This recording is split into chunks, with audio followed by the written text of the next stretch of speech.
तो हेलो बच्चों, क्या हाल चाल है। मैं विबगर क्लासेस के अंदर लेक्चर नंबर 4 लेके आया हूँ इलेक्ट्रिसिटी का। पुराने 3 वीडियोस मैंने अपलोड कर दी है, तो आई होप आप सभी ने देखी होगी और उसको अच्छी तरह पढ़ा होगा। आज हम अपनी नई वीडियो पे आ रहे हैं, जो हमारा लेक्चर नंबर 4 है इलेक्ट्रिसिटी के ऊपर। बच्चों, आप लोगों ने पढ़ा था इससे पहले वाली वीडियोस में, जो हमारी पहली वीडियो थी जिसमें करंट के बारे में आपने समझा था, और अगली वीडियोस में आपने पोटेंशियल डिफरेंस का एक कंसेप्ट लिया था। आज का टॉपिक हमारा बहुत ही इंपॉर्टेंट रहेगा इलेक्ट्रिसिटी के अंदर, जिसमें हम समझेंगे relationship between current and potential difference.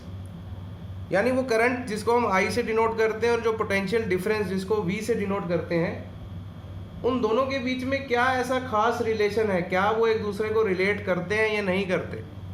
तो ऑब्वियस सी बात है, अगर एनसीईआरटी ने टॉपिक दिया है तो वो रिलेट करेंगे। तो रिलेशन समझने के लिए हम एक छोटी सी चीज़ समझते हैं।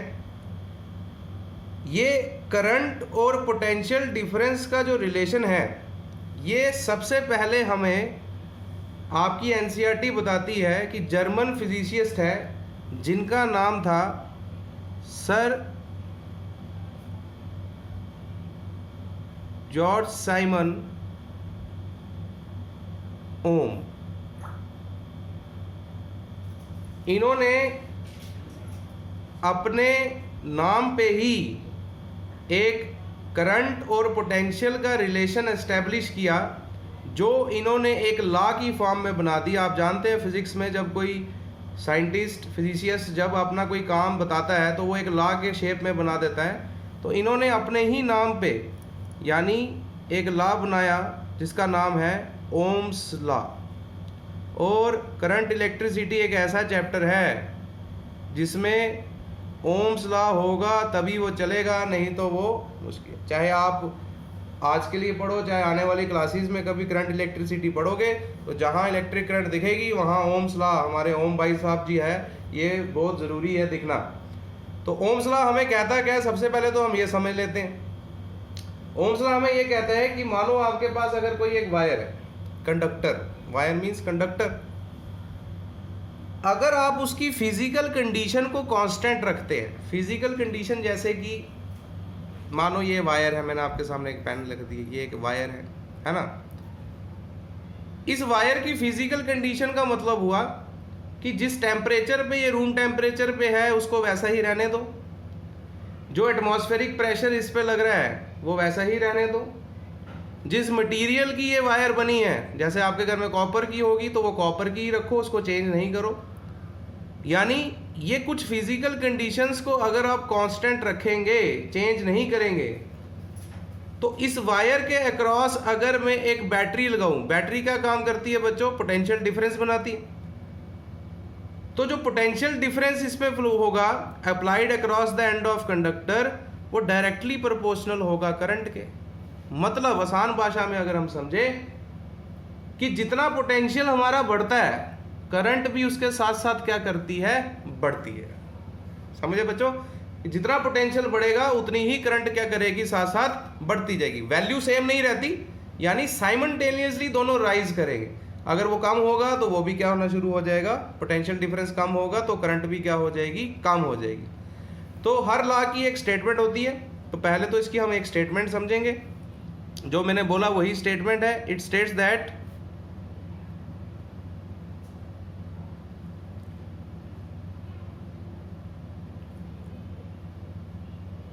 if physical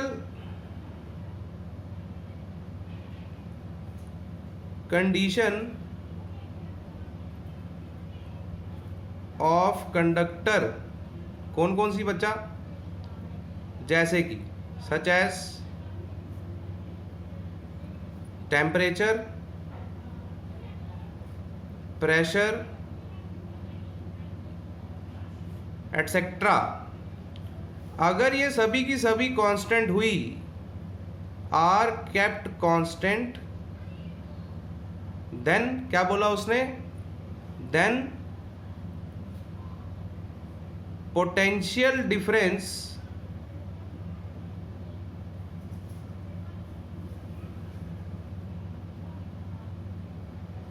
applied across the ends of conductor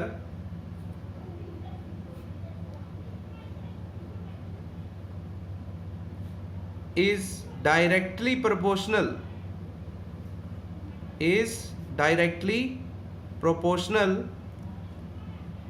to the current flowing through it. समझ गए भाई? सिंपल है, जितना पोटेंशियल बढ़ेगा उतनी करंट साथ साथ क्या करेगी, बढ़ेगी। इसकी एग्जांपल आप घर पे भी देख सकते हैं। अगर आपके घर में स्टेबलाइजर लगा है जो वोल्टेज प्रोवाइड करता है, दैट इज पोटेंशियल। अब घर में पंखा स्लो चल रहा है तो आप लाइट थोड़ी कम आ रही है तो बाहर से बोलते हैं वोल्टेज को बढ़ा दो। वोल्टेज बढ़ाते हैं यानी वी बढ़ता है, तो आप देखते हैं सारी चीज़ें तेज होती है, यानी करंट का फ्लो जो होता है वो बढ़ना शुरू हो जाता है। तो V और I आपस में डायरेक्टली प्रोपोर्शनल। डायरेक्टली का प्रोपोर्शनल का मतलब यही होता है कि दोनों एक साथ, अगर एक चीज़ बढ़ती है तो दूसरी भी क्या करती है, बढ़ती है। तो इसकी एक्सप्लेनेशन अगर समझें तो मैथमेटिकली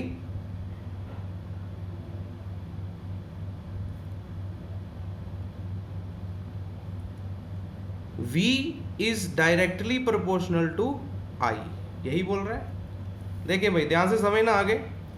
अगर मैं इस प्रोपोर्शनैलिटी के साइन को हटाऊं तो आप जानते हैं फिजिक्स में प्रोपोर्शनैलिटी के साइन को हटाओ तो इक्वल टू लगता है और उसके साथ एक कांस्टेंट लगता है। तो यहाँ पर जो कांस्टेंट है उसको मैं बोलूँगा R इंटू आई, वेयर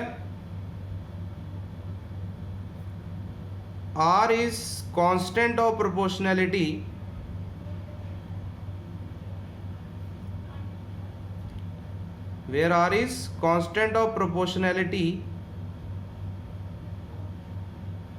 और इसको हम बोलते क्या है, एंड इज नोन एज,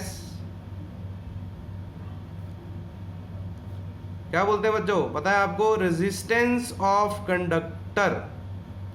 तो मैंने रेजिस्टेंस की थोड़ी सी चर्चा कल जो पिछली वीडियो है उस पर मैंने इलेक्ट्रिक सर्किट और उसके कंपोनेंट बताए थे, तो उसमें रेजिस्टेंस की मैंने थोड़ी बात की थी। सिंपल हमने बताया था कि रेजिस्टेंस एक ऐसी प्रॉपर्टी होती है कंडक्टर की जो करंट को क्या करती है, अपोज करती है, यानी करंट को फ्लो नहीं होने देती। तो ये रेजिस्टेंस यहीं से निकलेगा, यानी अगर आपको रेजिस्टेंस निकालना होगा बच्चों तो यहीं से R को यहीं छोड़ो, तो हमें पोटेंशियल पता हो और करंट पता हो तो उसको डिवाइड करेंगे पोटेंशियल बाय करंट, तो हमें रेजिस्टेंस की वैल्यू मिल जाती है। तो ओम्स लॉ ने हमें रेजिस्टेंस निकालना सिखाया बच्चों की रेजिस्टेंस कैसे निकल सकती है किसी भी कंडक्टर की। तो ये तो इसकी स्टेटमेंट थी और इसका एक मैथमेटिकल था कि भाई कैसे होगा। अब एनसीईआरटी में आपको या आपका एग्जामिनर आपको एक्सपेरिमेंटल वेरिफिकेशन भी पूछता है। ये एक्सपेरिमेंटल वेरिफिकेशन क्या चीज़ है?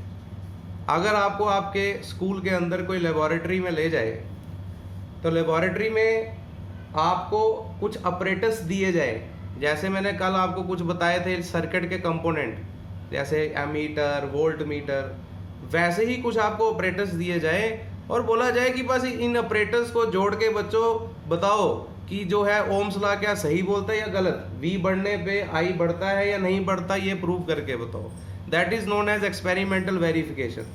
तो हम आपको इस यहाँ पर समझाएंगे कि एक्सपेरिमेंटल वेरिफिकेशन आप कैसे कर सकते हैं लेबोरेटरी में, बाय डूइंग सर्किट डायग्राम, यानी जो आपको भेजा होगा, जो ऑपरेटर्स आपको दिए होंगे, उससे आप सर्किट यानी उस चीज़ उनको जोड़ के आपस कैसे जोड़ सकते हो, उसके लिए हमको क्या चाहिए, एक सर्किट डायग्राम। तो मैं इसकी एक्सपेरिमेंटल वेरिफिकेशन अगर आपको समझाऊं,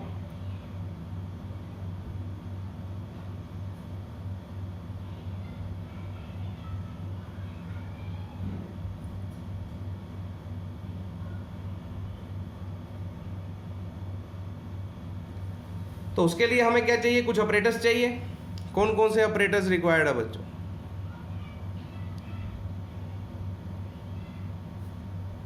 ऑपरेटर्स रिक्वायर्ड,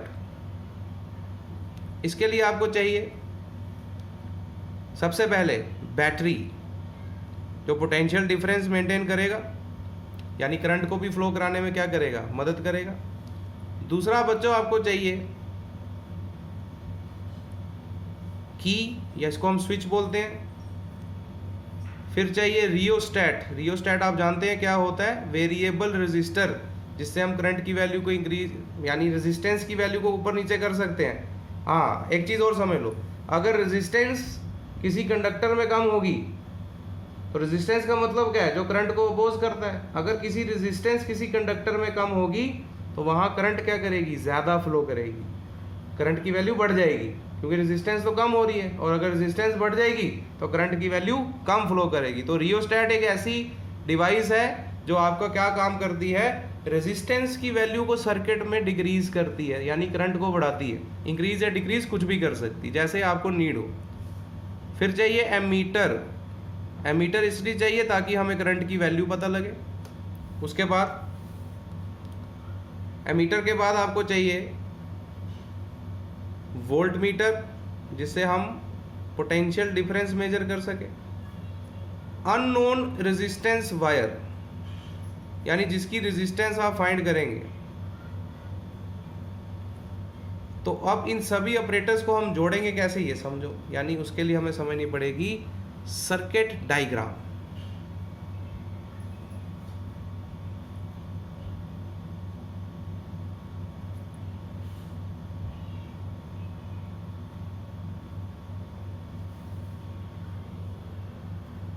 ठीक है बच्चों, अब सर्किट डायग्राम समझेंगे। हाँ जी, अब समझेंगे हम सर्किट डायग्राम। तो सर्किट डायग्राम में सबसे पहले आपको बैटरी का यूज़ करना है। तो आपने लिया बैटरी, बैटरी का negative positive, negative positive combination of cell is known as battery, है ना, कल बताया था। तो एक सेल और एक दूसरा सेल जोड़ दिया, इसको आगे लेके वायर के थ्रू यहाँ पर लगाई आपने की के एक एंड पे वायर लगाई और की के दूसरे एंड से वायर ली, उसको लगाया रियोस्टैट के साथ। तो रियोस्टैट कैसे शो करते थे हम, इस तरीके से एरो डाल दो बीच में। तो ये लगाया एक रियोस्टैट, रियोस्टैट का दूसरा टर्मिनल जोड़ा एमीटर के साथ। Ammeter is used to measure current, ये हमने लगा दिया एमीटर। एमीटर का अगला एंड लिया, उसको हमने अननोन रेजिस्टेंस वायर से जोड़ा, यानी जिसकी रेजिस्टेंस हम फाइंड करेंगे, और इसको हमने कंप्लीट किया सर्किट को, क्योंकि current flows from positive end to negative end. तो करंट पूरी की पूरी यहाँ से यहाँ फ्लो होगी। ये आ गई अननोन रेजिस्टेंस वायर। अब क्या रह गया बेटा, वोल्ट मीटर। तो वोल्ट मीटर ऐसे जुड़ता है, अभी हम आपको आगे सीरीज पैरेलल पढ़ाएंगे तो इस पैरेलल कॉम्बिनेशन में जुड़ता है हमेशा। ये लगा दिया मैंने वोल्ट मीटर। ठीक है जी, ये हमने क्या लगाई की, ये हमने क्या लगाया रियोस्टैट, शॉर्ट फॉर्म में लिख देते हैं, और ये बैटरी। ये सर्किट डायग्राम कंप्लीट होगी। अब क्या होगा, जैसे ही बैटरी से करंट यानी पोटेंशियल निकलेगा, हमने की को प्रेस किया, करंट आगे फ्लो हुई। एमीटर में हम देखेंगे नीडल, करंट की नीडल कहाँ पर है, यानी करंट की वैल्यू देखेंगे, और साइमल्टेनियसली वोल्ट में हम लोग पोटेंशियल डिफरेंस की वैल्यू देखेंगे। यानी एक वैल्यू आ जाएगी कोई भी, पोटेंशियल की भी आ जाएगी और करंट की भी। फिर क्या करना है, जो रियोस्टैट होगा, वो रियोस्टैट के ऊपर एक लीवर सा लगा होता है। उस लीवर को, ये रियोस्टैट है मानो, इसके ऊपर एक लीवर होगा। इस लीवर को आगे की तरफ पुश करोगे तो सर्किट में रेजिस्टेंस की वैल्यू कम हो जाएगी। क्या हो जाएगी, सर्किट में रेजिस्टेंस की वैल्यू कम हो जाएगी। तो जब रेजिस्टेंस की वैल्यू कम होगी तो क्या होगा, करंट क्या करेगी, बढ़ेगी। तो हमने एडजस्ट करना है रियोस्टैट को, और देखेंगे कि करंट की वैल्यू बढ़ रही है, करंट बढ़ती जाएगी। तो साथ साथ आप वोल्ट मीटर में देखोगे पोटेंशियल डिफरेंस, उसकी वैल्यू भी क्या करेगी, बढ़ेगी। यानी दोनों की वैल्यू एक साथ बढ़ेगी। तो आप देखेंगे साथ में कि जब रियोस्टैट को एडजस्ट करेंगे तो करंट की वैल्यू एमीटर में बढ़ने लग जाएगी, कुछ ऐसे नीडल बढ़ती जाएगी। लेकिन साथ साथ जब आप वोल्ट मीटर को देखोगे तो वोल्ट मीटर में भी पोटेंशियल क्या करता जाएगा, साथ साथ बढ़ता जाएगा। तो आप 2-3 रीडिंग ऐसी ले सकते हैं। फिर आपने रियोस्टैट को एडजस्ट किया, आपने देखा मीटर में फिर करंट बढ़ी, लेकिन उसके साथ साथ वोल्ट मीटर में पोटेंशियल भी क्या करेगा, राइज करेगा। तो यही चीज़ तो हमें ओम्स बता रहा था कि भाई ओमला यही तो बता रहा है कि भाई अगर करंट बढ़ेगी तो पोटेंशियल भी बढ़ेगा, या पोटेंशियल बढ़ेगा तो करंट भी बढ़ेगी। यही तो चीज़ हमने समझी। तो ये हम एक्सपेरिमेंटली हम इसको लेबोरेटरी में भी क्या कर सकते हैं, इस तरीके से प्रूव कर सकते हैं। And circuit diagram is very important. Circuit diagram अगर आप समझ लेंगे तो आपको लेबोरेटरी में ऑपरेटर्स जोड़ना आसानी हो जाती है। तभी ये सर्किट डायग्राम बनाना, या एनसीईआरटी है जो आपकी फिजिक्स है, इलेक्ट्रिसिटी में सर्किट डायग्राम एक पिक्टोग्राफ दे देते हैं कि भाई डायग्राम के थ्रू आप ऑपरेटर्स कैसे जोड़ सकते हैं, वो सर्किट डायग्राम बताती है। तो ये हमारी एक्सपेरिमेंटल वेरिफिकेशन है। इसके साथ एक चीज़ हम और समझेंगे ओम्स लॉ में, इसका ग्राफिकल रिप्रेजेंटेशन, यानी इसके बीच में अगर ग्राफ बनाया जाए, दो हमारे पास फिजिकल क्वांटिटी कौन सी है, इसमें करंट है और पोटेंशियल है। तो अगर मैं पोटेंशियल और करंट के बीच में ग्राफ बनाऊं, दो एक्सिस ड्रा कर लेंगे, एक्स एक्सिस और वाई एक्सिस। मानो ये एक्सिस है पोटेंशियल डिफरेंस की, ग्राफ तो बनाते हैं ना भाई, पता है आपको, ग्राफ तो बनाना आता है आपको। पोटेंशियल डिफरेंस यानी V, और ये वैल्यू है किसकी, यानी ये एक्सिस है किसकी, करंट की, यानी I। तो वी गेट स्ट्रेट लाइन। आपको पता है जब दो क्वांटिटीज डायरेक्टली प्रोपोर्शनल हो ना, तो रेजिस्टेंस की जो हमें स्लोप, इसको स्लोप बोलते हैं, ये हमें हमेशा स्ट्रेट लाइन मिलती है। क्यों स्ट्रेट लाइन मिलती है, देखो मैं आपको यहीं अभी भी समझा देता। मानो अगर कोई करंट की वैल्यू होगी, सपोज यहाँ पर होगी I1, कुछ भी वैल्यू होगी 2 एम्पेयर 3 एम्पेयर, तो पोटेंशियल की वैल्यू मानो उस स्टेज पे कुछ यहाँ पर होगी V1, है ना। अब करंट बढ़ी तो बेटा पोटेंशियल भी तो बढ़ेगा, क्योंकि दोनों डायरेक्टली प्रोपोर्शनल है। तो पोटेंशियल की वैल्यू हो जाएगी V2, करंट की हो जाएगी I2। मानो करंट और बढ़ती है I3, तो पोटेंशियल की वैल्यू क्या हो जाएगी, V3। अगर आप इन पॉइंट्स को जोड़ें तो आपको हमेशा स्लोप कैसी दिखेगी, स्ट्रेट लाइन बनती हुई दिखेगी। तो सिंपल याद रखो भाई, फिजिक्स में अगर कोई भी दो क्वांटिटीज डायरेक्टली प्रोपोर्शनल हो तो हमें हमेशा ग्राफ में जो स्लोप मिलती है वो हमेशा स्ट्रेट लाइन की मिलती है। समझ के बाद अब हम इस ग्राफिकल मेथड से ये चीज़ क्या बता रहे हैं, जैसे मानो यहाँ से मैं आपको कोई चीज़ समझाने लगा हूँ, आप ग्राफ से भी किसी की रेजिस्टेंस निकाल सकते हैं। जैसे मानो यहाँ एक पर्टिकुलर पॉइंट है A, और ये एक मैं पॉइंट देता हूँ B। आपको मैं बोलूँ A और B में रेजिस्टेंस क्या होगी कंडक्टर, तो आपको क्या चाहिए होता है भाई, रेजिस्टेंस निकालने के लिए आपको चाहिए V/I। तो V की वैल्यू कैसे फाइंड करें, देखेंगे A पॉइंट पे V कितना है, V1 वैल्यू, B पे कितनी है, V2। तो ग्राफ से निकालने के लिए हमेशा क्या करते हैं, V2 में से V1 को क्या करेंगे, माइनस। सेम B पॉइंट पे करंट की वैल्यू क्या है, I2, और A पॉइंट पे क्या है, I1। तो इसमें भी क्या करेंगे, माइनस। जो हमारा रिजल्ट दिखेगा वो रेजिस्टेंस होगा। तो हम ऐसा लिख सकते हैं ना कि V1/I1 इज इक्वल टू, बराबर आएगा हमेशा V2/I2 is equal to V3/I3। इन सभी की वैल्यू क्या रहती है, हमेशा सेम रहती है, यानी कांस्टेंट रहती।